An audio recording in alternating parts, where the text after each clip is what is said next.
Таза күтүү ал жерде ак түс, аза түсү. Неге ак сатылбайт дейт бизде, сатпайбыз. Төкпөйт. Бирок ак деген сөздү колдонбойт. Эмнеге? Себеби акты тергейт. Кээде карап турсаң, суп-сулуу кыздар, турмушка чыгып элек кыздар элечек оронуп алышат. Байбиче болуп, небере күткөн аял заты үйкүлү тебетей кийип алат. Анан ошондо тебетей кийет, бирок үйкүсүн алып коет. Үйкүнүн белгиси бул кыз баланын таза аруу деген сөз. Турмушкор элек деген сөз. Атта тети кызыл атты ким меникөн атат десем, көзүмө кызыл, эч бир кызыл көрүнбөйт. Көрсө апапакты кызыл деп да тергейт экен. Жакынын жоготкон кыз бала, кыз киши деп коелучу. Турмушкор элек болсо, ал кимге таянат? Тогул менен Керимбай жашоосунда дос болушкан. Кара кийүү деген бул азанын белгиси. Көк кийүү деген бар. Өзү да көк теңир деген, көктүн ээси деген сөз. Биз баарыбыз билебиз, көк чай дейбиз. Орусча зеленый чай дейбиз. Чөп көк чарылды деп айтып калышат. Анан негизи жашыл түстө эмнеге көк деп айтылат? Көк деп айтканым бул бир өзүнчө бир табышмак нерсе да, мен үчүн дагы. Жаш бала деген сөз. Бирок түпкү мааниси улануу деген сөз. Темир, ал аксак темир болгон. Лаң деген сөз ошол аксак деген түшүндүрөт. Сынчыларга сынатып туруп ат беришкен. Мындан эмне? Балдарыңыздын аттары кандай болгон? Мен балдарымдын аттары. Саламатсызбы, Супер Кече порталдын көрөрманы. Бүгүн бизде өзгөчө сонун кызыктуу чыгарылыш. Бүгүнкү коногум кыргызтануучу, Кыргыз Республикасынын тил жана тил саясаты боюнча комиссиясынын төрагасы Мелис Мураталиев. Саламатсызбы? Көргөнүмө абдан кубанычтамын сизди. Биринчи эле агай саламдашуу боюнча сурайын дегем. Саламдашуу адеби боюнча.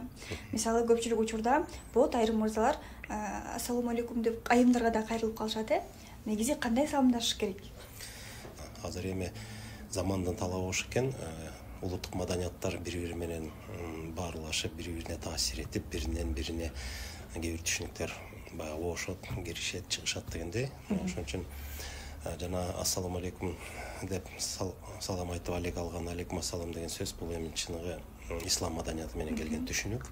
Ал эми эгерде чыныгы кыргыздын салттуу жашоосунда, эгерде биз ислам динине чейин же аны эске албаганда башка кандай саламдашчу эле дегенде бизде салттуу мындай жалпы эл арасында колдонгон ушу арбаңыздар, арбаңыз, арба деп жеке жана көптүк түрдө сый түрүндө айтылган түрлөрү бар. Анан аны жооп беретинде бар болуңуз дегендей жооп кайтарылат. Бул дагы учурашуунун түбүндө мааниси жагынан келгенде бул жерде дагы жакшы каалоо тилек жатат. Себеби мындай деген түшүнүк да бар да, мисалы саламдашууда бул жерде сөзсүз түрдө жакшы тилек пикир айтуу деген сөз, каалоо айтуу.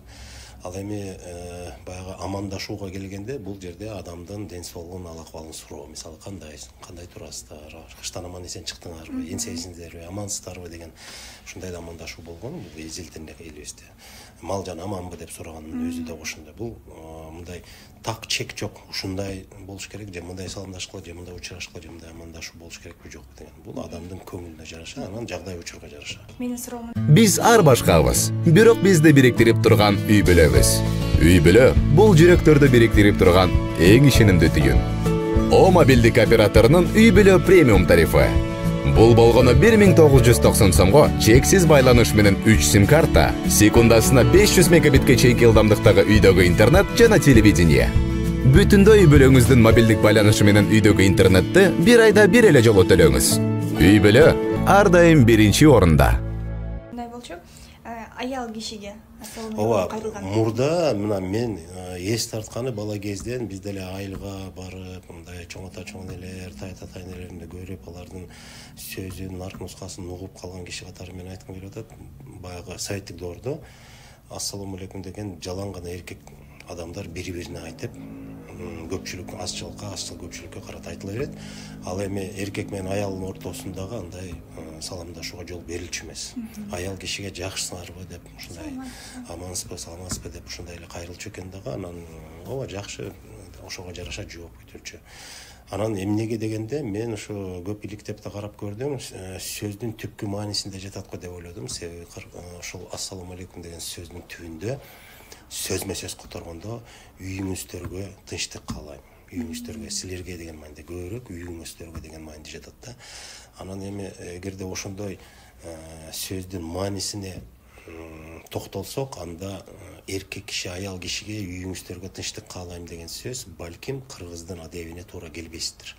Себеби кыргыздын түшүнүндө үй ээси, үй бүлө башчысы дегенде эркек киши болот дагы, анан аял кишиге сенин үйүң, сенин балдарың, сенин үй бүлөң деп кайрылчу эмес да. Себеби үй бүлө башчысы, үйдүн ээси катары эркек киши ошол чоң жүктү мойнуна арткандагы, аял кишиге андай жүктү арткан эмес дагы. Анан ошо жоопкерчиликти дагы, табышкерлик милдетин, камкордук маселесин баардыгын ошол бүт мойнуна эркек киши алганда, ошон үчүн ал жооптуу адам катары, жоопкер адам катары ошол кишиге кайрыла турган сөз. Аял кишиге ошентип кайрылуунун өзү, эгерде мындай теориялык негизде алып карап көрсөк, эгерде эркек киши аял кишиге ассаламу алейкум десе, сенин үйүңө тынчтык каалайм деген сөз, демек ал кишинин же ал бой жүргөн жалгыз же жесир деп түшүнүш керек, же болбосо анын үйүндө маселени эркек киши эмес аял киши чечеби деген балким контекстте ушундай маани камтылып калабы деп. Муну мен эме ушул жерде так ушинтип чечмеленет деп айта албайм, бирок божомолум да. Себеби биздин кыргыз элинин баягы канча жылдык тарыхында ошо ислам динин кабыл алган күндө дагы аял затына карата мынтип саламдашчу эмес. Болбоду ошо сөздүн түпкү маанисиндеги баягы маселеге жараша ошентип чектеп койсо керек деп атам да. А бүгүн азыр эч аял эркек кичүү улуусуна ылгабай туруп эле баарына бирдей эле салам айтып алек алып атышат. Мүмкүн ал жаман эместир. Бирок кайсы бир деңгээлде ар бир элдин өзүнүн бир маданияты, баягы саламдашуу адеби тартиби болуш керек да. Ар бир сөздүн тереңинде чоң маани мазмун жатат, ошон үчүн ар бир сөзгө маани берип, баягы кыргыз эме сөз баккан эл, сөз кадырына жеткен, сөздүн баягы кудурет касиетин тааныган эл катары ошол айтылган саламдашуудагы кайсы бир чектөөнү киргизгени мен бекеринен эмес деп ойлойм да. Негизи айдыңыз го, мурункуларда деген билим болгон эмес, алар деген окуган эмес да депчи, бирок дал ошол мурунку биздин ата бабаларыбыз ушунчалык ар бир сөздүн, ар бир буюмдун философиясы болгон экен. Анын көпчүлүгүн биз сиздин берүүлөр аркылуу көрүп калдык, угуп калдык. Ар бир кийимдин, баш кийимдин, чач өрүүнүн дагы өзүнүн бир чоң философиясы болот деп буга да алдыда сөздөрдө токтолобуз. Анан азыр көк чыгып деп айтып атпайсызбы? Эмне үчүн көп нерселер ушинтип көк деп айтылат, жашыл эмес, жана атты дагы боз ат, көк ат деп айтат го, ак цветте болсо дагы, ак түстө болсо дагы. Аны эме түстөрдү тергөө ал башка маселе. Мисалы чылкы ак болсо деле атты жылкыны деп коебузбу? Ар кайсы региондо ар кандай айтылат экен. Мисалы кызыл ат деп да коет экен. Чылкы ат болсо деле кызыл ат деп коет. Мен бала кезде кызыл атты, тети кызыл атты ким менен атат десем, көзүмө кызыл, эч бир кызыл көрүнбөйт. Көрсө апапакты кызыл деп да тергейт экен. Анан ошол ак түстүн дагы чалымына жараша же кула деп да айтат экен. Мисалы Манастын ак куласы деген ошо ак, чылгый ак, бирок жал куйругу башка түстө болсо, муну кула дейт. Башка өң менен аралашкан болсо. Же болбосо ак боз деп коет экен. Эгерде мындай бозумтукураак болсо. Анан сарала деп да коет экен. Агыш, саргыч болсо. Ушундай бирок ак деген сөздү колдонбойт. Эмнеге? Себеби акты тергейт. Тергөөнүн мааниси ак деген сөздүн түпкүлүгүндө ак деп бул баягы Кудайдын өзүн дагы биз ак менен теңейбиз да, кыргыздын дүйнө таанымында. Анан ак деген бул сүт мисалы. Ак сатылбайт дейт бизде, сатпайбыз. Төкпөйт, мындай мисалы караңгыда айга көргөзөтпөй дейт. Эмне үчүн? Себеби сүт бул негизи кандай сүт болбосун? Бул жашоонун булагы. Жаңы жашоонун булагы бул сүт. Желин чойлганы малда, демек жаңы жашоо мына же азыр туулат, туулгандан кийин ана ошол сүт эмет, жаңы жашоонун булагы. Бала төрөлгөндө дагы эмчегине сүт эмизип атпайбы апаларыбыз. Ошол дагы жаңы жашоонун булагы, негизги булагы. Сүт менен баары байланыштуу да. Ошону ак деп, аны ыйык туткан кыргыздар. Ошон үчүн сүт сатылбайт. Жашоонун булагын сатуу мүмкүн эмес. Бөлүшөсүң, бересиң рызкың менен бөлүшкөндө, бирок сатпайсың. Андан пайда көрө албайсың. Бул сага таандык эмес. Бул сага тагдыр буйруган, Кудай буйруган нерсе деген мааниде да. Ошентип акты тергейбиз. А чылкы ак, жылкы болсо, бирок адам минип атат да аны. Анан акты адам астында болбосун деген мааниде ошон үчүн тергейт. Ал эми көккө келгенде, көк бул кыргыздын ошо тилинин өзгөчөлүгүндө жанагы жашыл түстү көк деп айтканым бул бир өзүнчө бир табышмак нерсе да, мен үчүн дагы. Эмне себептен экенин дааналап мен айта албайм. Бирок бир кызык нерсе башталат. Мисалы биз баарыбыз билебиз, көк чай дейбиз. Орусча зеленый чай дейбиз. Көк алма дейбиз, көк чөп дейбиз, көктөм деп атабыз. Ошол эле убакта көк асман дейбиз. Ооба, мен да ушуну айтам. Көк асман деп айтабыз. Көк асман деп айтабыз. Ошонун баары бир эле көк деген. Анан менин түшүнүгүмдө жанагы жашыл нерсе бул жашоонун жаңы жашоонун башталышы. Жашыл деген сөздүн уңгусунда жаш деген турат. Жаңы, жаш. Жаш өспүрүм деген мааниде. Эмне үчүн көк деп койгонубуз кыргызда агарып көгөр деп бата беребиз. Агарыптыр, көгөрүптүр деген сөз. Көшөгөн көгөрсүн деп атпайбызбы? Бул көгөрүү деген сөз, бул баюу, көбөйүү деген сөз. Жашыл нерсе, жаңы нерсе, ал өсүп туруп анан мөмө берип дагы көктөйт деген сөз. Көбөйөт деген сөз. Тилеги ошондой да. Ошон үчүн жашылды көк деп кошо айтса бул айткандыр деген мен түшүнүмдө ошондой бул түшүнүк бар. Бирок бул анык ушундай гана деп айтыштан мен алысмын, бирок божомолунда ушундай түшүнүк менен колдонсо керек. Анан бирок түпкүлүгүндө көк деген нерсе жакшы нерсе. Себеби мисалы көшөгөн көгөрсүн, агарып көгөр деген сөз тилек берип атпайбызбы? Адамдын иш кызматы болобу, турмуш жолунда болобу, агарып көгөрүп ушактан өсүп чоңоюп жетилдик деп айтып атпайбызбы? Ошол агарып көгөрүп деген акты тааныдык, Кудай жолунда түштүк деп болсо да, бирок мындай жашоонун маңызын түшүндүк. Жакшы жаманды ажырата билдик деген мааниде акты таануу. Көктү таануу дегенде ошол туура жашоодо сен өркүндөп өсүп көбөйгөнүң бул көгөрүү деген сөз. Бул ошол жана түшүм берүү деген мааниде. Табияттын көрүнүшүндө чөп, жашыл, дарак, мөмө болбосун, ал жашылдан башталып анан көбөйүп атпайбы? Мөмө бергенде ал таптакыр кызарат. Түшүм берерде саргаят дегенде башка түскө ээ болуп атпайбы? Бирок жалпысынан көгөрүп атат, маани берип мындай түшүмдүү болуп атат деген мааниде. Ошон үчүн шарттуу түрдө ошол көк деген түстү жашыл менен байланышкан ушундай болсо керек. Себеби жашылдын түбү бар көбөйөт. Түшүм берет, көбөйөт деген мааниде. Асман көк бул чексиз. Бул туруктуулук. Жоголбойт. Жашоонун маңызы түбөлүктүүлүктө. Кыргыз айтат жашоо узун, өмүр кыска. Адамдын өмүрү ченелүү, жашоо узак. Жашоону ченей албайбыз. Биз жашоого келип жашайбыз, бирок ошол жашоодогу биздин убактыбыз, ченелүү убактыбыз ал өмүр. Жашоо кенен, чексиз. Асман да ошондой чексиз, чектей албайбыз. Ошон үчүн көк асман дейбиз. Кудайды дагы теңир, көктүн ээси деп атпайбызбы? Көкө теңир деген сөз көктүн ээси деген сөз. Көктүн ээси теңир. Асман эле эмес, аалам ушакта эмне жаратылбасын, ай, күн, жылдыздары менен, жери менен кошо ким ээси деген сөз. Кудай өзү да көк теңир деген, көктүн ээси деген сөз. Ошол көк деген чексиздик. Аалам, жашоо чексиз. Жашоонун ээси бир гана Кудай. Биз бул жашоого конок болуп келебиз. Мына ошон үчүн көк деген бул түбөлүктүүлүккө, бул бара турган нерсе. Анан жанагы агарып көгөр деген сөз ошол мааниде. Өсүмдүктөр жашыл табияттын түшүнүгүндө эмне үчүн жашылды көк дегенибиз, бул барып ошого барып биригет деген сөз. Балким ошондой. Муну мен түшүнөм да. Анан ушундай гана болот деп мен кескин түрдө айта албайм, бирок пикирим ошондой. Анан азыр көк түс боюнча сөз жатпайбызбы? Анан жерлерде, айрым аймактарда уккан билген болсоңуз керек, көк кийүү деген бар. Жакын үй бүлөсүнүн бир инсан каза болгондо анын жакындары, үй бүлө мүчөлөрү, турмушка чыккандар, үй бүлөсү барлар көк кийет. Бул аябай талаш маселе, көбүчө деп айта албайм. Кээ бир эле жерлерде көк айрым региондордо. Негизинен бул аза күтүүнүн белгиси, мен муну аябай изилдегем. Мисалы Манасты алып карап көргөнчү, биз көп нерсени табышмак болуп жообу табылбай атса, биз Манасты казабыз да. Манаста бар көп нерсеге жооптор бар. Ошо Манаста жанагы чоң казаттан Манас кайтып жарадар болуп көп колунан ажырап, жоготуп, мынтип аза тартып келгенде, анан ошол жерде көп сөздөр айтылат. Эми азыр сөзбө-сөз айта албайм. Анан кээ бир ырсаптар мынтип айтылат да. 40ка толгон катындар кызылдан кара кийинип деп. Жок, 40ка толгон катындар карадан кара кийинип дейт. Анан кандай эле бирдеме кыз кыркым кыздар баланча деп мен азыр сөз маселеге келбейм, кызылдан кара кийип дейт. Ошондо кара кийүү деген бул азанын белгиси. Түсүнө келгенде мынтип айтат, карадан кара кийинип дейт. Демек түсү кара болгон, азанын түсү. Ал эми бул баягы аялдар, үй бүлөлүү, бала чакалуу деген. Ал эми кыздар кызылдан кара кийинип деген чечмелениши, мен ошону окуп анан чечмелеп кызыл түстүн да философиясына токтолгондо бул жерде аябай чоң маани жатат экен. Эмнегедир ошо бойго жеткен кыз болобу, же кичинекей кыз болобу, өспүрүм болсо дагы аза белгиси катары кызылдан кийинип жүрөт. Жакынын жоготкон кыз бала, кыз киши деп коелучу, турмуш кура элек болсо, ал кимге таянат?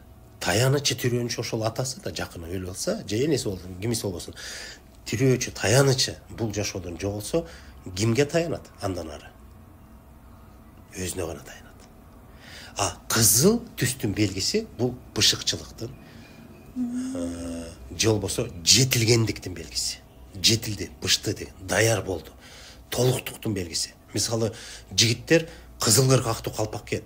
Үй бүлө күтөлекте. Бозулан курагынан баштап жигит болуп, түтүн булап үй бүлөлүү болгонго чейин кызыл кыргактуу калпак кийет. Кызыл түс деген бул жетилгендиктин, бышкандын, толгондун белгиси. Кыздар кызылдан кара кийип дегени азанын белгиси, мындан ары таянычы, түрөөчү таянычы жоготту, жана аска тоолум кулады деген сөздө. Жакырын жоготкондо кызыл кийгени мындан ары мен жетилдим, эми эч кимге таянарым жок, мен өзүмө таянам деген сөздүн белгиси түстөн көрсөтүп атат. Деп манаста ошентип чечмеленет. Көк күйүү деген кийин эле чыккан. Өзү динге байланыштырып атышат. Эгерде динге байланыштырсак исламда аза күтүү ал жерде ак түс, аза түсү негизинен. Кээде мала кызыл, лиловый деп коет. Ошондой түс болот экен. Ошону менен катар дагы эки түс, же кара, же кара жашыл, кочкул жашыл. Бул аза түсү, бирок көк эмес экен. Мүмкүн жана кыргыздар жашылды көк деп айткан үчүн ошол жашылды аза түсү катары ислам дүйнөсүндөгүлөр кийинет экен. Анан мүмкүн ошол жашыл кийүүнү анан көк күйүү деп калгандыр. Бирок көк түс, асман ачык көк түс, бул аза түсүнө кирген эмес кыргызда. Манаста мисалы исламга чейинки доордо айтылганда ал жерде же карадан кийген экен. Аза кийген. Мындай ток көк түс болсо жашыл болуп кеткен, Билбейм, аны айта албайм. Бирок мындай ачык көк түстөгү эмес да. Бул талаш эмнеден келди? Баягы биз мамлекеттик желекти кабыл алууда 92-жыл ошондой бир чоң ушундай талаш тартышка түшүп, алгачкы вариантты иштелип чыккан Жогорку Кеңештин депутаттары, эксперттер тарабынан асман түсүндөгү көк түстөгү желекти сунуштаганда жок, бул көк күйүү бизде аза түс белгиси деп туруп, анан ошого талашып алдыртпай койгон. Анан кийин казактар алып кетти ал туунун өңүн. Бирок ал ачык асман көк түс бул жакшы символ. Бардык философиялык чечмелениши да көк түстүн, ачык көк түстүн. Анан геральдикада бул белгиси абдан жакшы чечмеленет да. Эми кызыл деле жаман эмес, бирок көк түстүн мааниси жанагыдай. Азага келгенде ал башкачараак болуп атат. Жана калпак боюнча айтып атпайсызбы? Уунга жараша жетилген жигиттердин калпагы деп, ошол сыяктуу кыздардын дагы башына кийген тебетейлери, шөклөсү, алардын да өзүнүн бир философиясы бар. Албетте, эми кыз кишилердин баш кийимин мен азыр дааналап бири-биринен так ажыратып айта албасам да, бирок мындай жалпы жолунан билебиз. Мисалы, эң өкүнүчтүү нерсе эми салттуу жашоодогу биздин ошо кийим кийүү адебиндеги кээ бир нерселер бүгүнкү жашоодо таптакыр тескери колдонулуп атат. Айтайын дегеним, мисалы, үкүлүү тебетей деген бар. Муну кыз балдар кийет. Турмуш кура элек, турмушка чыга электер деп коелучу. Бүгүн бизде мисалы көбүн эсе маданият чөйрөсүндөгү адамдар, аял кишилер чоң сахнага чыгып, кыз эмес, өзү байбиче, небере күткөн аялдар үкүлүү тебетей кийсе, мындай жарашпай калат да. Ал куракка тиешелүү элечек бар, оромолу менен. Мына ушул туура келет эле. Үкүлүү тебетей бул кыз балдарга. Анан үкүсүн алып салып тебетей кийген учурлар болот аял киши. Эгерде ал же курган турмушунан бакыт көрбөй ажырашып келгенде, үкүсүн алып туруп, кыз эмес да, бирок келин эмес. Бая кыргызда жоолукчан кызыбыз бар эле деген сөз, турмуш куруп, бирок бага ачылбай кайра атасынын үйүнө кайтып келген кызды ошентип койгон. Анан эми мезгилине жараша, эми дайыма жоолук салына албайт да. Анан ошондо тебетей кийет, бирок үкүсүн алып коет. Үкүнүн белгиси бул кыз баланын таза аруу деген сөз. Турмуш кура элек деген сөз. Ошондой мааниде. Эми ага чейин малакай топу тиги бул алда деле ошондой үкү тебетей кошо кийет. Дагы бир мааниси, тебетейден үкүнүн канатын. Дагы бир үкүнүн мааниси, үкүнүн канатын кошкон мааниси баш кийимге, өзгөчө кыз балага. Бул ошо кыздын, баягы кыз киши өзү назиктиктин, сулуулуктун, көрктүүлүктүн символу катары ошо кыз балдарга көз тийбесин деген мааниде да коет деген сөз бар да. Себеби үкүнүн канаты ушунча үлпүлдөп, көздүн назарын бурат ошол.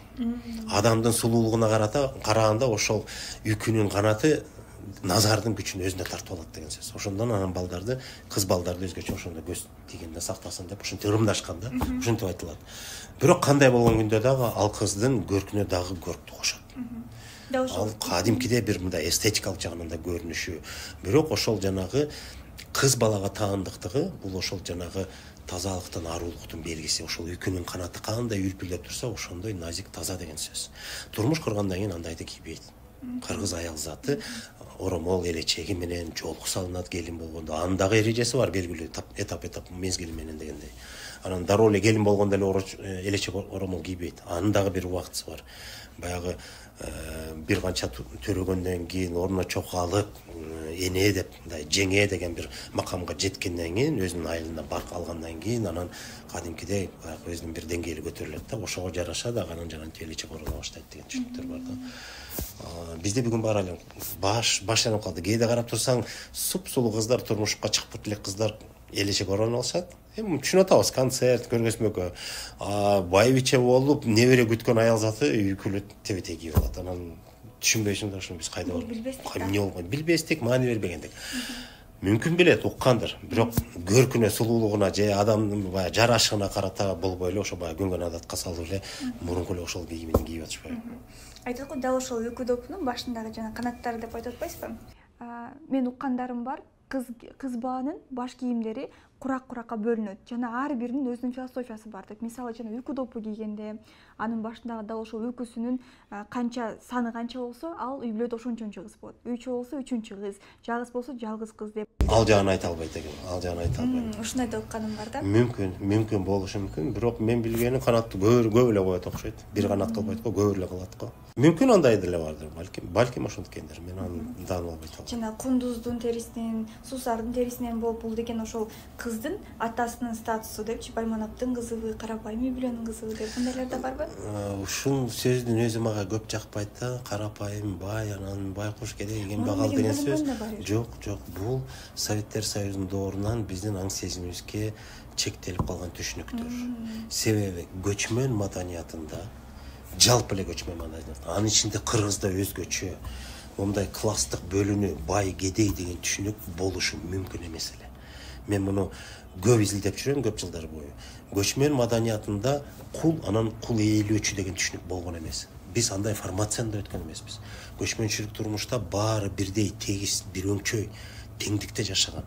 Муну тарыхый булактарда да байыркы доордон баштап кийинки орустар келгенге чейинки мезгилде биз отурукташкан жашоо образына өткөнгө чейинки бардык булактарда көчмөндөрдүн ичинен өзгөчө кыргыздарда теңдик маселеси биринчи орунда турган. Жада калса эл бийлеген бий же болбосо эл башчылар деп коелучу, алар дагы катардагы элден эч айырмасы болгон эмес дейт. Социалдык жактан теңдик маселеси биринчи орунда болгон.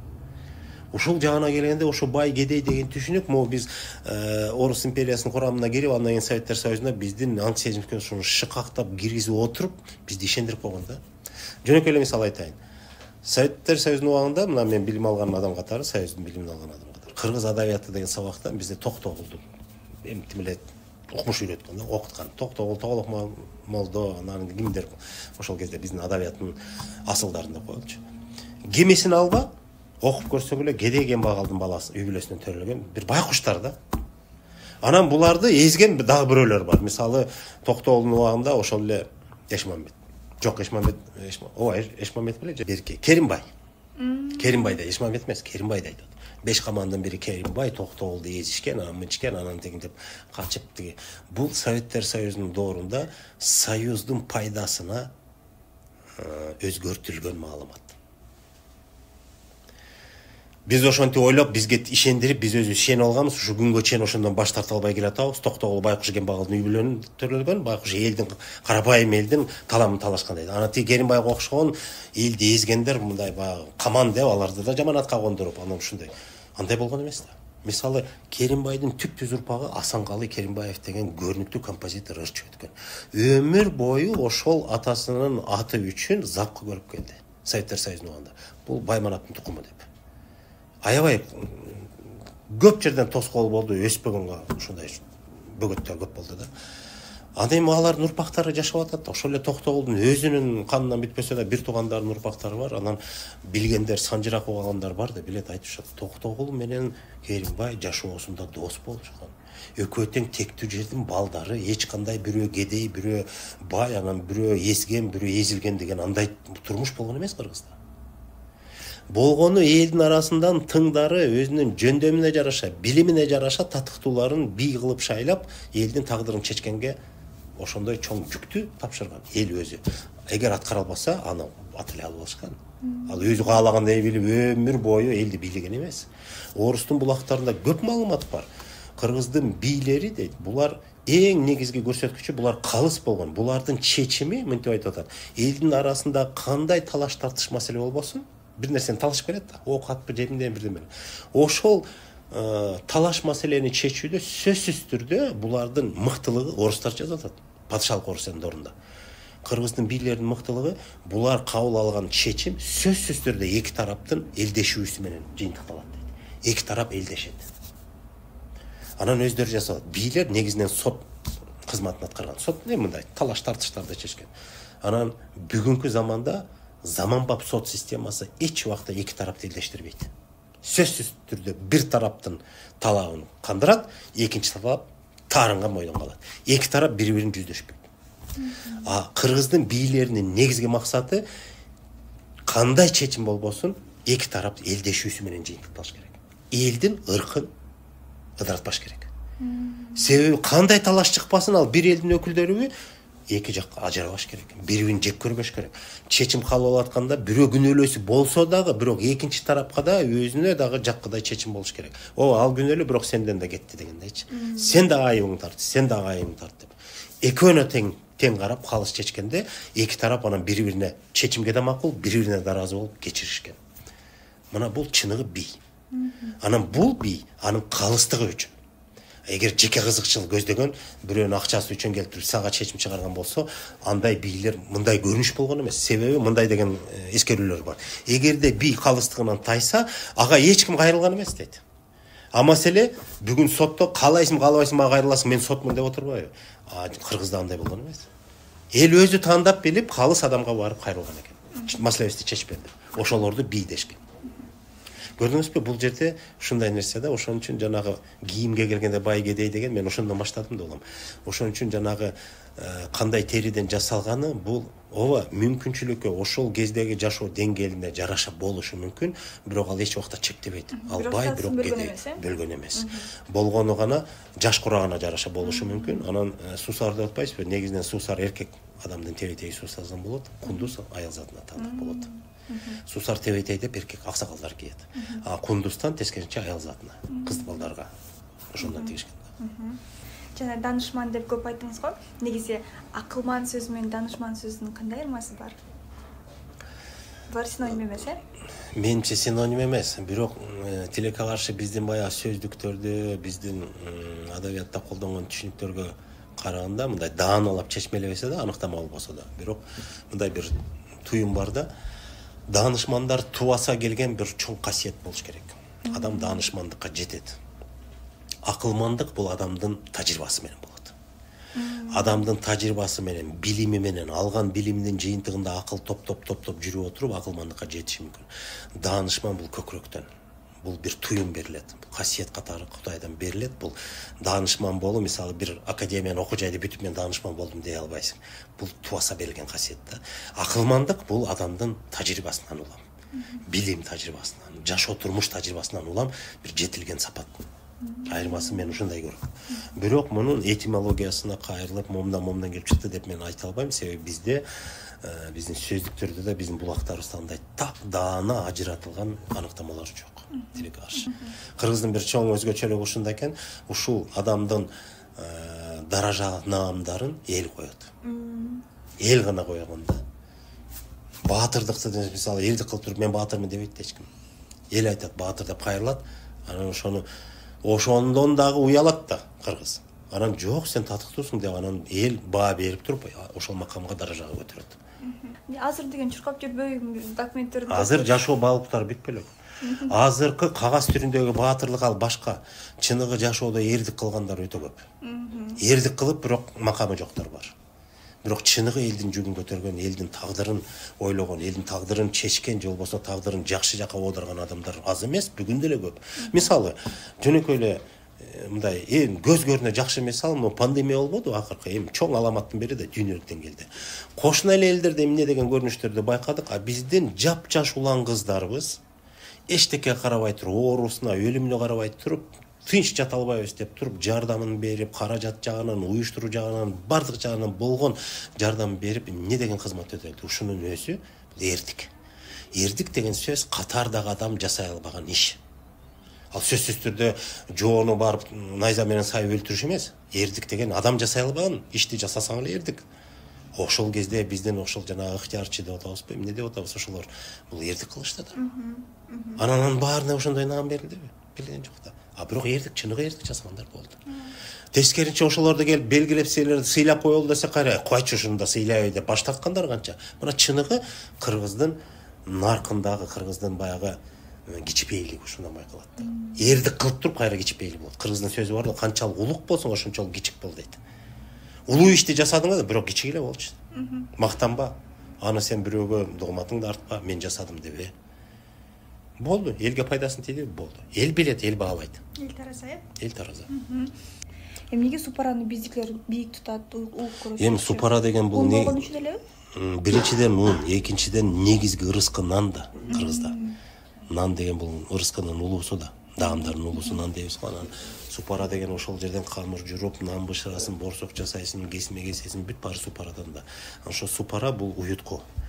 Супарада илгеркилер мен көргөнүм эсимде, мына мен өз чоң апамда дайыма камыр журуп өз жасаганда, анан унду келип туруп камыр жууп бүткөндөн уну калат супарада. Ошо унун калтырат. Ошо уну менен кошуп, алып койбойсузбу десем, жок, супарада уютку калсын дейт. Ошол ырыскынын уюткусу ошондо. Мына бүгүн мен камыр жууруп атамбы, ошол жакшылык ырыскын уюткусу калды кийинкиге көрөнгө болсун деп. Ырым ошо. Тиет деген, көзүндө кал бар экен, көзү тиет деген, ошолар боюнча. Анан бата берүү маданияты. Бата берүү бул чоң тема. Буну азыр бир айтканда кыска айта албайсың. Ага, сиздин убактыңыз аз болгон үчүн дагы акыркы суроо алайын. Спецүчкүн аябай кызыктуу атат. Балким бир атайын передача кылабыз, рубрика кылыпчы, ар бир теманы талдай тургандай кылып, азыр жана 3 теманы. Ысым боюнча кыскача айтайынчы. Азыр эми статистика айтып атат, ооба, азыркы замандын таасири бул эми модага байланыштуу болуп калды да, балага ысым берүү. Илгери өзү балага ысым берүү деген сөз бул мына философиясын түшүнөлүчү. Кандан бүткөн баладан артык бул дүйнөдө байлык жок. Жашоонун маңызы ушунда. Адам аркасынан из калтырат. Из калтыруу бул тукум калтыруу да. Бала, кыз, эркек маселе анда эмес. Анан ошол сенин жашооңдогу аркаңдан жолуңду улай турган изиң ушул ээси балаң болуп атканда, анан ошого ысым ыйгаруу бул өтө чоң маани. Илгеркилер аттарын уксак, биз адамдын тагдырын атынан угуп билип койчубуз. Азыр белгисиз. Мисалы, жаңыл деген ысымды уксак кыздардан, биз сөзсүз түрдө бүгүн дагы улуу муундардан сурасак, аркаңдан ийниң барбы? Ага чейин эжелериң көппү деп сурасаң, ооба дейт. Себеби ырымдап коет. Кечке эле кыз бере берип аркасынан эркекти күсөгөндөр анан келип туруп адаш деп коет, жаңыл деп коет, бурул деп коет. Бурул, адаш, жаңыл деген сөз болду. Адаш жаңылсынчы, бурулсунчу. Эми эркек токтосун башка. Эгерде төрөлгөн балдар чарчап, улам чарчап өлө берсе, ошондо токтосун дейт. Токтосун, токтогүл дегендер ошо. Тагдырга байланыштуу болот да. Андан сырткары баладан эмнени күтөсүң? Кээ бир убакта санжырадан көп билебиз, тарыхтан төрөлгөн балдарын сынычыларга сынатып туруп ат беришкен. Мындан эмне күтсөк болот деп ошого жараша ат берген. Кээ бирлерге аян түшүнөн берип, баланча ат кой деп буйрукту берет. Ал башка тема. Өзү билип ат койгондо ошол атка жараша адамдын тагдыры да байланат. Эгерде Темирбек Бектемир десең, Темирдей бекем болот. Эгерде билбейм Таалай деп койсоң, анда келечеги кең болот. Бакыт десең, жашоосунда жыргалы көп болот дегенде. Рахат десең, рахаттанып жашап өтөт деген сөз. Ар бир сөздүн маңызына жараша, маанисине жараша адамдын тагдыры байланат. Себеби ошол ысымды айтып чакырган сайын, ошого тиги кайрылып жооп берген сайын, ошол маани, мазмун адамдын аң сезимин калыптанып отура берет. Мен ушундаймын, менмин деп. Ошол нерсе адамдын тагдырына ошол түшүнүктү чакыра баштайт. Ошон үчүн балага ат койгондо ойлонуп ат коюш керек, жакшы ат бериш керек. Азыр биз балага ат койду ушул нерсеге маани бербестен биз жөн эле мода кубалап, бул ат жакшы экен, бул ысым жакшы экен деп түшүнбөй туруп коюп атабыз. Өзгөчө азыркы мисалы араб элинин аттары, ысымдары коюлганы бул эми динге эле байланыштуу. Эми жашоонун маңызы дин жаман эмес, бирок дин менен чектеп коюу менимче туура эмес. Анан ошол ысымдар эмнени мүмкүн билеттир.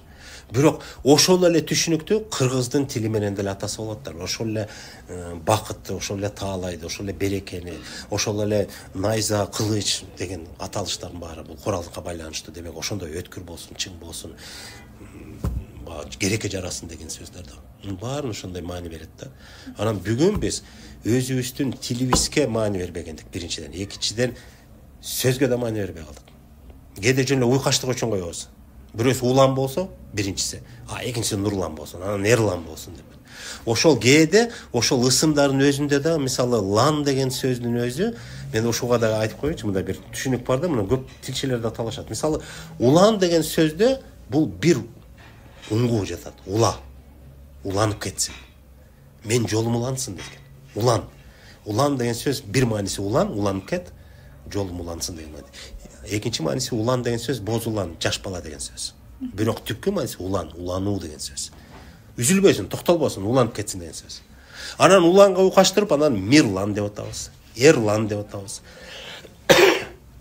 Бул жерде лан деген бул мүчө, уңгу эмес. Уңгусунда эр турат, мир турат, союздун доорундагы мир да тынчтык да. Ал такыр эле союздун аты. Союздун атынан анан лан деген кошулат. Ал лан деген ошол эле нурлан. Нурлан деген дагы ошол лан деген мүчө. Ал каерден келген? Бул кийинки эле мезгилде бизде Темирлан деген чыккан. Ошол Темирлан деген атты окуп, ошол лан деген мүчөнү кошуп туруп, башка уңгуга кошуп туруп ат жараттык. Темирландын тарыхы бул темир, адамдын аты темир. Бирок ал кандай темир? Ал аксак темир болгон. Лаң деген сөз ошол аксак деген түшүндүрөт. Малды лаңдап калыптыр, тумоолоп калыптыр деген түшүнүктөр ошондон келген.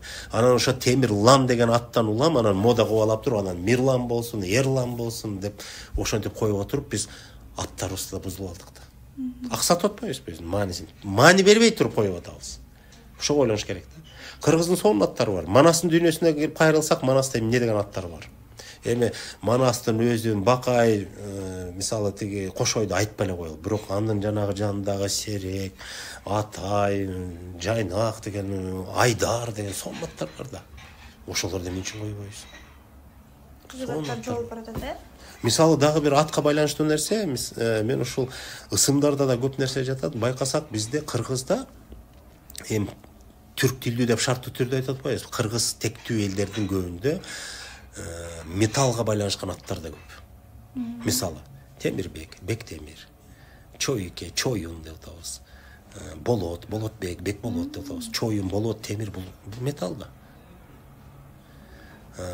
Алтынбек, Күмүшбек, Күмүшай, Алтынай, Алтын, Күмүш, ошондой сыяктуу аттар көп бизде. Темир, металлга байланыштуу.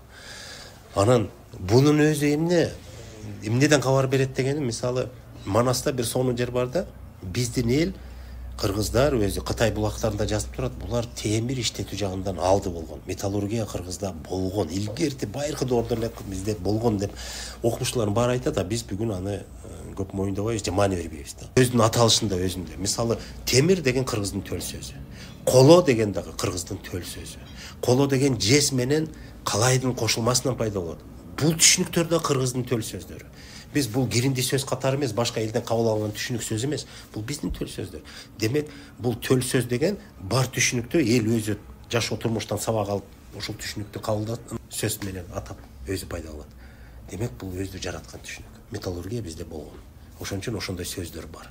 Анан ошол сөздөргө байланыштуу адам ысымдары да бар. Жез билек, сом билек деген сөздөр. Сом деген өзү да ошо металлга байланыштуу. Тыйын акчабыз дагы ошо сом деген ошол. Сомдойт деген көп нерсе ошондон келип чыкканда. Демек, биздин турмуш тажрыйбабыздын ошо сөздөрүнө таанысак болот. Адамдын ысымы бул өтө маанилүү. Ошондой өтө баалуу нерсеге теңеп туруп, ошондо ырымдап же болбосо ошондойду күткөн да баланын тагдырына. Ошондой болсун деп. Анан ошентип ысым коет.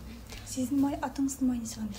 Меники Советтер Союзунун аты. Мелис деген бул баягы ошол кезде Маркс, Энгельс, Ленин, Сталиндин ысымынан чогулган ат. Советтер Союзу социалисттик ат да. Бирок сиздин атаңыздын аты дагы Мурат, бул кыргызча мааниси. Мурат Алы, Мурат фамилиям, ооба. Бул эми илгертен бери келаткан, бирок мен ошол Советтер Союзунда төлөгөндүктөн биздин үй бүлөбүздө ошондой болуп калган экен, чоң апабыз ырымдап ушинтип койгон экен. Себеби атамдын улуу агасы ошол күч түзүмдөрүндө иштеген киши болгон экен. Анан Советтер Союзунда партияда болгон кишилер болгон. Анан мелис болсын деп койгон экен. Болду, анан ошентип мелис болуп калдым. Бирок мен атымды деле жээребейм, мен ушул жакшы эле.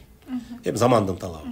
Балдарыңыздын аттарын кандай койгонсуз? Мен балдарымдын аттары Нукура Кыргызча эле койдук. Улуу балабыз Бакдөөлөт, ортончу уулум Урмат, кичүү кызым бар Нургыз аты. Кыргызча эле койдук. Агай, чоң рахмат. Абдан маанилүү, пайдалуу сонун маек болду. Рахмат силерге дагы. Кыргыздагы ырым-жырымдар, көз тигүү, назар түшүү, мисалы жана айтып коет го, тилинде мөөрү бар экен, каргышы катуу тиет деген сыяктуу, көзүндө калы бар экен, көзү катуу тиет деген сыяктуу мына ушундай ырым-жырымдар боюнча жана бата берүү боюнча эң башкысы көп бир канча темалар алкагында сүйлөшө элдик эмес, бирок убакыт аз болгондугуна байланыштуу кыскартканга туура келди. Алдыда сөзсүз түрдө бул темаларды дагы биз атайын чыгарылыш даярдайбыз. Ал эми бизге бүгүнкү ушундай сонун атмосфераны уюштуруп түзүп берген Нава чайханасына терең ыраазычылык билдиребиз.